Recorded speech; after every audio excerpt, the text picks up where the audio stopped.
This special feature is about how drug dealing affects the youth and African American communities in the United States. African American youth are disproportionately represented in neighborhoods and can be exposed to poverty, gang activity, and violence. And that is why we chose to focus on this topic.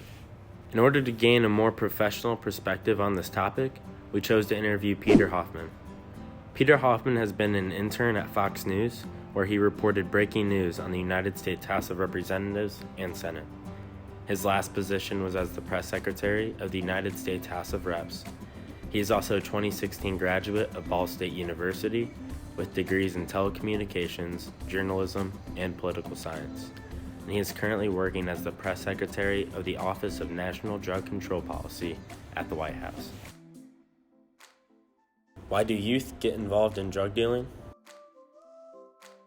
So I think it's important that you're talking about youth because they're one of our most at-risk populations. Our kids who are middle school, high school kids, especially when you have some of the economic factors that I'm sure you guys are talking about. It's no secret that if you grow up in a more poverty-stricken area, a neighborhood, you're going to look naturally to options to help you put food on the table, to help your family put food on the table. And this is all across the board, no matter where you're at in the country. So drug dealing kind of sometimes for folks becomes a way in their minds out and up really.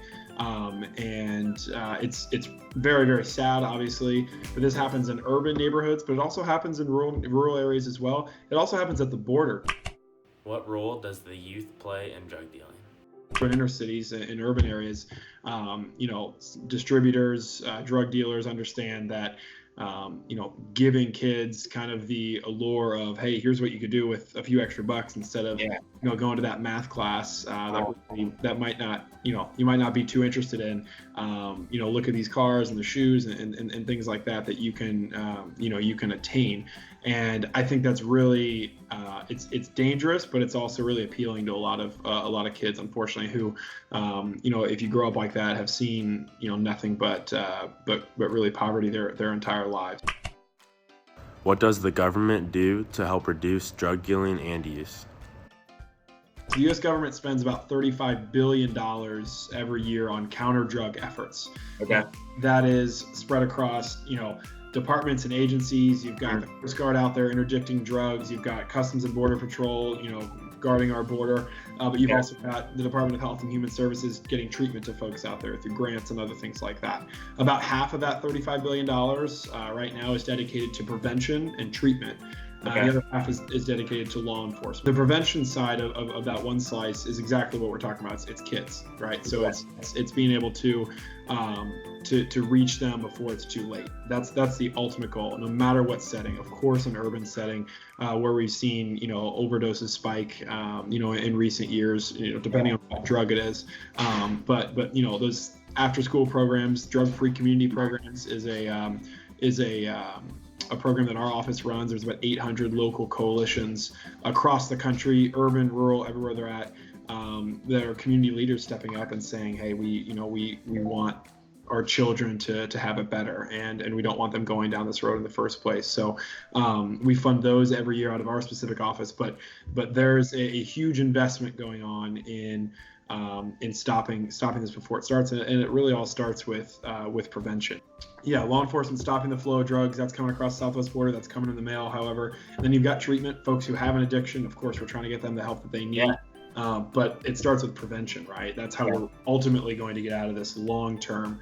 But you need all three, but the prevention one is key for the future growth. For, let's say, an 8th grader, 9th grader to forego school and all that brings, the long-term investment that brings, and get into, hey, I'm gonna deal drugs on the streets. Maybe I'll try some myself. Maybe I'll get some of my friends here because they see that there's folks in their community who have, it's a lucrative business. It's not just a supply, but there's always going to be a demand there. So that means it's always going to be money. And these guys aren't stupid. These guys and girls aren't stupid. So they understand how to make money, and they understand that that's really appealing.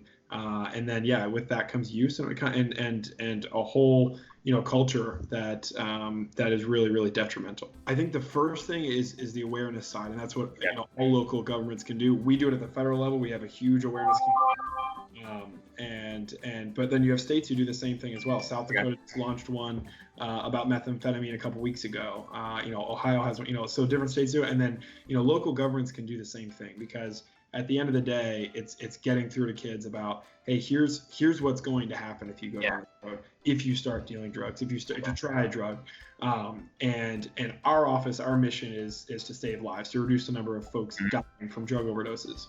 And now we're in kind of an era where it's one pill can kill, because you don't know what's in that pill, you don't know what's in that line of whatever, and that's Our ad campaigns from the White House got, some folks think, they ask us a lot, is it too graphic? Is it too much? Because they're pretty shocking. It's raw, it's real. This is what will happen if you go down this road, get into opioids, get into these other things. This is how your body will react, and that's the message.